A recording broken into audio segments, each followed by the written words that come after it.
What's up guys? Welcome back to my channel. I am the House Hacking Mom, and today I wanted to take you guys through my minimalist toddler wardrobe. I have a 2.5-year-old and a 1-year-old, and just kind of go through how I take care of their clothes, switching from season to season, how I help the clothes last as long as possible, and how to have the right amount of clothes. I think it's important not to put the pressure on yourself as a minimalist to only have 3 articles of clothing per child, because honestly it's just not as practical. And while I am doing some sort of laundry most days of the week, I prefer to wash things together. So wash my kids' clothes together, wash my husband and my clothes together, wash the kitchen linens together, as opposed to just doing one load of laundry a day, 1 or 2 loads of laundry a day with just a big mishmash of stuff.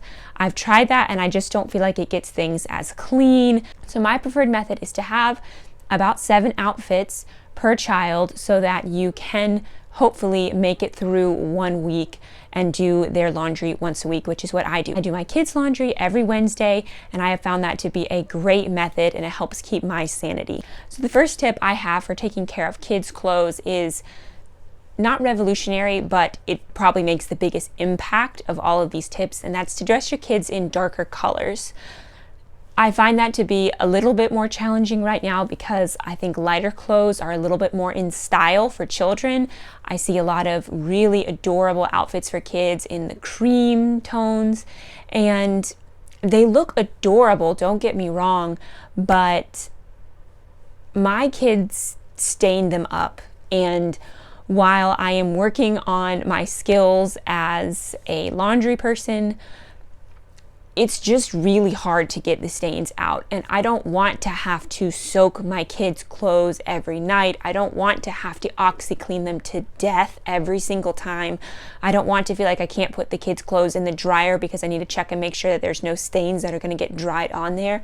What I want to be able to do is spot treat the stains that are bad, put them in the wash, and then more or less just put them in the dryer and let it be what it's going to be, and not have to nitpick over every single outfit. And I also think it's important as a mom of small kids who are constantly making messes. That's just part of their life. That's how they are learning, how they are growing. They are making messes, learning to feed themselves, playing outside all the time. And I don't want to have to chase them around, being frustrated at them living their best life as kids. So I find it's just way better to just dress them in dark colors, especially tops, because you would think it is the jeans for little kids, but actually I find that all the messes are from up here. Another tip I have for you mothers is to not bother to fold your kids' clothes. Some of y'all may already do that and think, duh, why would you ever fold your kids' clothes? But I used to. I used to fold my newborn's clothes. I had read Marie Kondo, The Joy of Tidying Up, and I thought it was lovely, and I was folding these 0 to 3 month onesies, and they looked so cute and adorable. I could fit all of her clothes almost in a shoebox. They were so tight and compact and organized, but it just took so much time, and the kids don't care. We all know that the pain point for laundry is not putting it in the wash. It's not spraying the stain remover. The pain point for laundry is folding it and putting it away. So if you can eliminate that pain point, doing your laundry won't be nearly as big of a deal, and you can save your energy of folding, pressing, and those sorts of higher energy tasks for your clothes or for your older kids' clothes where it actually matters. But toddlers and kids even, I would say, as long as it's not something like a school uniform, don't bother to fold your kids' clothes.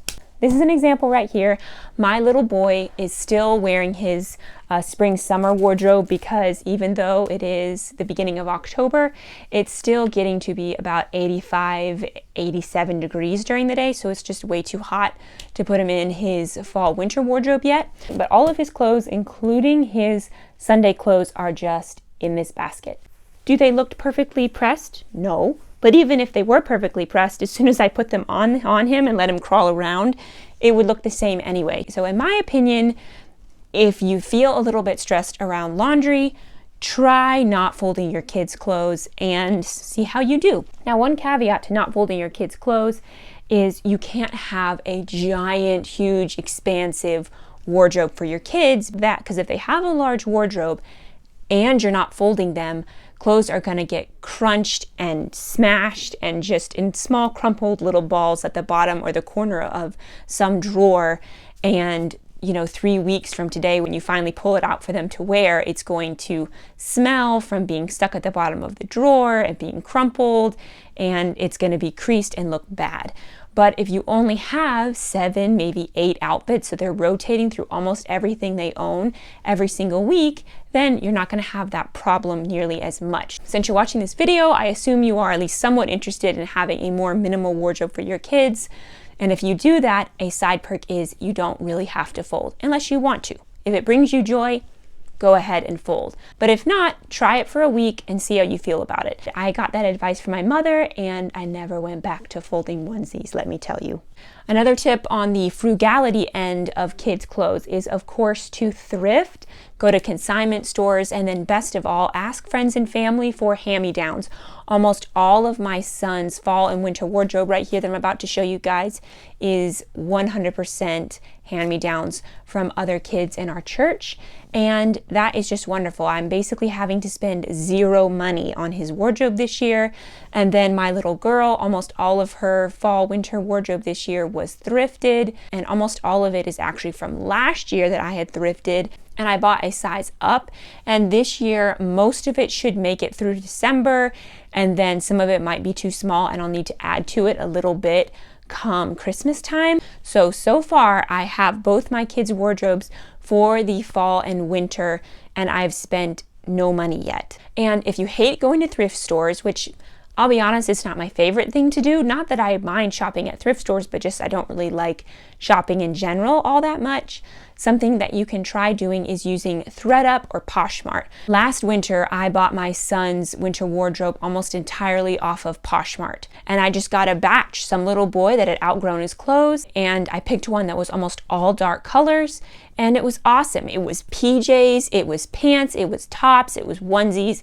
It was his entire wardrobe, and I think I got it for like $30. So there are options out there. There's Facebook Marketplace, of course, and then ThredUp, like I mentioned, I've used for my daughter last year, and that's a really great option if you are looking for some higher quality clothes that you may or may not find at your local consignment stores, brands like Baby Gap or Hannah Anderson or something like that. So those are all of my main tips for dressing your kids and making life easier on yourself. And now let's get into their actual fall-winter wardrobes for this season. So just to go through my son's winter wardrobe super quickly, I did pull out some shorts for him just because we will still have some warm days up on through Christmas time. So we did get one pair of shorts for him. And then I got 1, 2, 3, 4, 5, 6, 7 pairs of pants. 2 of them are jeans, and you can see that one is quite a bit shorter than the other. And so this will be the pair of jeans that he wears probably through Christmas time, and then probably around December he'll be tall enough to switch to this one, even though they are both 18-month size. And then he's got 4 pairs of sweatpants. These are both black pairs of sweatpants. This one you can see is quite a bit shorter, and we will switch to the other black one as he grows taller. And then tops wise, he has 1, 2, 3, 4, 5, 6, 7 tops, and these are all just a nice weight cotton, dark colors for the most part, and they should all wear very nicely. And then for PJs here, I have 5 sets. I have 3 sets of regular tops with pants. These are all just lightweight cotton, and although they have more of a fleece style PJ that's popular, of course, the footed PJs too, my little boy sleeps pretty hot. I think a lot of little boys do. So I am for now just going with the cotton, 100% cotton, more knit type shirts. And if it proves to be too cold for him, then I might look into getting him some more fleece type PJs. But this plus socks and a sleep sack should be just fine for him at night. And then I could not resist.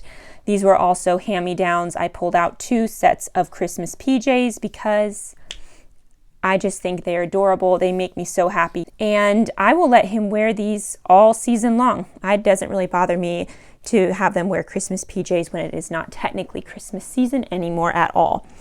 And then just some extras real quick.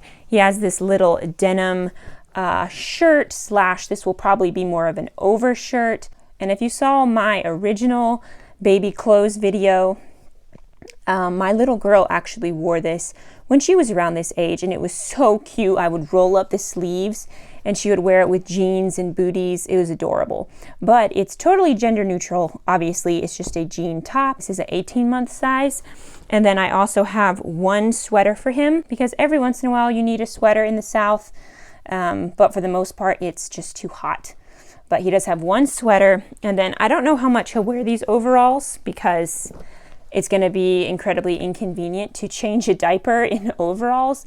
But I thought they would be really cute for maybe a fall family picture or something like that. And again, all those clothes I just showed you, I got as hand-me-downs from friends and family. And then here for my little girl's fall winter wardrobe. And I will say her wardrobe is a little bit less minimalist than I would prefer to do, but it is almost all leftovers from last year, plus a couple things to fill in, which is why it's a little bit more than what she had last year. But some of this stuff she won't be able to fit into past Christmas, and then her wardrobe will shrink back down. The only thing I did buy was her fall winter PJs right here. Pretty much everything here is thread up, and then I'll tell you the exceptions. So she has 1, 2, 3, 4, 5, 6 play dresses, and these are just plain everyday dresses. She's allowed to get these dirty, play in them. Most of them are dark colors, so they do wash very well. I really like this one. I think this will be really cute for Thanksgiving, but you can see it's a little bit short. It is a 3T, so I think she can wear it with her leggings, but after Thanksgiving, we will probably retire this dress for the most part. And then I'll quick go over her PJs. So she has 3 sets of PJs, and that should be just fine. She has some plain long sleeve shirts that we can sub in and leggings if we need to for PJs, if 3 sets don't end up being enough.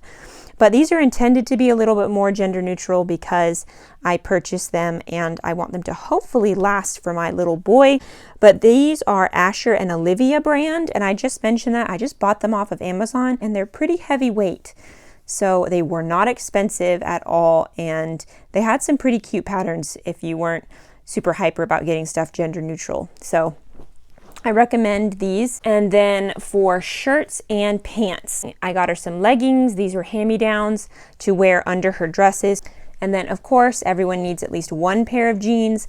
I don't personally love putting jeans on kids. I find it to be very cumbersome, and then undoing the button for taking them to the bathroom because she is potty trained. I just find that to be kind of a pain in the neck. So I got her a pair of jeans, but these probably will not be worn super frequently. Got her a pair of sweats. These will probably be stained up really badly by the end of the season because they are light gray, but they are a Levi brand, so maybe they'll last, we'll see. These really cute corduroys are leftovers from last year from her wardrobe.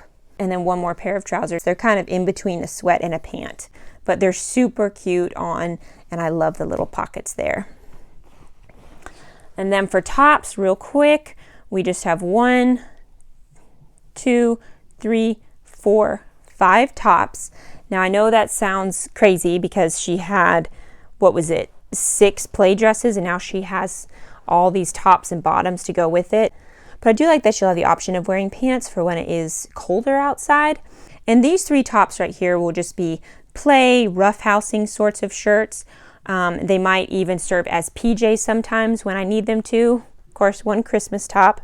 And she's got this really cute red plaid shirt that she also wore last year. I believe it should still fit. It is a 3T. So technically, she should still be able to wear this. So I really hope you guys enjoyed that video, learning how I do my kids' wardrobes and how I pull together a somewhat minimalist wardrobe for the 2 of them. If you like this video, please make sure you hit that like button and subscribe to my channel. I make videos like this every week about frugal living, healthy eating, and minimalist parenting. Thanks for watching, and I'll see you in my next video. Bye!